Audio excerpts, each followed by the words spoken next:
A popular Star Wars fan theory states that clumsy Jar Jar Binks is actually a Sith Lord and mastermind behind all the events of the Star Wars movies, and there is a surprising amount of evidence to back that up. In 1999, when Jar Jar first appeared in cinema in The Phantom Menace, he was the first fully CGI-generated character in a live-action film ever. Despite that being a great technical achievement for that time, Jar Jar faced controversial attention from the beginning, being labeled a comic relief and held symbolic for everything that went wrong with the prequel trilogy. No. No one wants to see Jar Jar Binks again. So basically like Rey in the sequels, but with the kids liking him.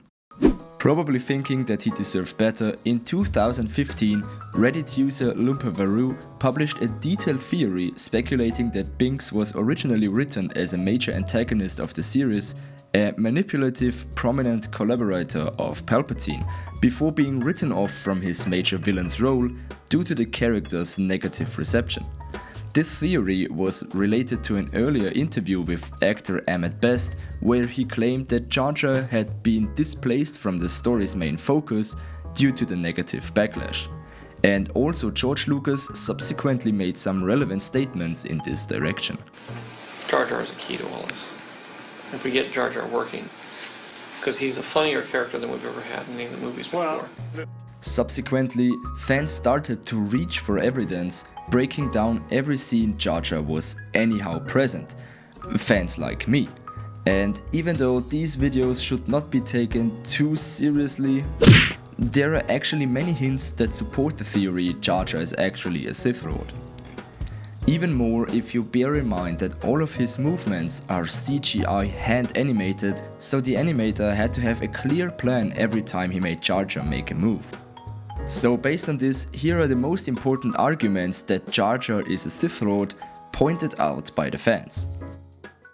Number 1. His hand gestures. Jar Jar moves his hands like an Italian almost every time he talks, but when he is involved in decision making or trying to convince somebody, he uses his hand gestures almost in a way a Jedi uses the mind trick. Next, his fighting skills. Despite appearing rather clumsy most of the time, Jar Jar is actually a decent fighter. No matter how bad the odds seem to be, Jar Jar always manages to get out of trouble by often also taking out overwhelming enemy forces. The way he dodges blaster bolts or uses his reflexes reminds of them of Force users and was compared to the Drunken Master style by many fans. So is his clumsiness a disguise? Jar Jar always manages to pull off wild stunts like taking down multiple enemies with a blaster caught around his ankle. Is he really just a lucky guy or covering up his Force skills? Next, he also supported the main characters in key situations. Jar Jar helped Anakin win the pod race in episode 1 as he wrenched around Anakin's racer several times, and also did the last modifications before the start, as you also won't expect him to have much technical experience. Also, he gave Palpatine the crucial emergency powers needed to oppose the Separatists, and ultimately also used to form the Emperor. Finally, he also offered military support to the Nabooan Queen and made the Gungan unite with the Naboo again. There are also many more hints, such as Jar Jar knew that Padme was the real queen first, but counting them all would make this video too long. The main antagonist to this theory is probably the Rule of Two, stating that there are only 2 Sith Lords allowed at one time. But throughout the prequels, Palpatine didn't seem to bother too much with the Rule of Two, as he also recruited Sith assassins such as Asai Ventress, and also kept Maul in his crime-leading positions, as he found out that Maul survived and returned, despite already having Count Dooku as his apprentice. Following these detailed breakdowns, the theory rapidly gained popularity. Ahmed Best, the actor of Jar Jar, responded with a Twitter post to the hype, stating, "I will say this, it feels so good when the hidden meaning behind the work is seen, no matter how long it takes. #TPM. And the hashtag here refers to The Phantom Menace, where Jar Jar has his most appearances, seeming like confirming the theory itself. but depending on interpretation, it can also more seen as him appreciating Jar Jar finally becoming a respected character after the major backlash he had to suffer for the last 15 years.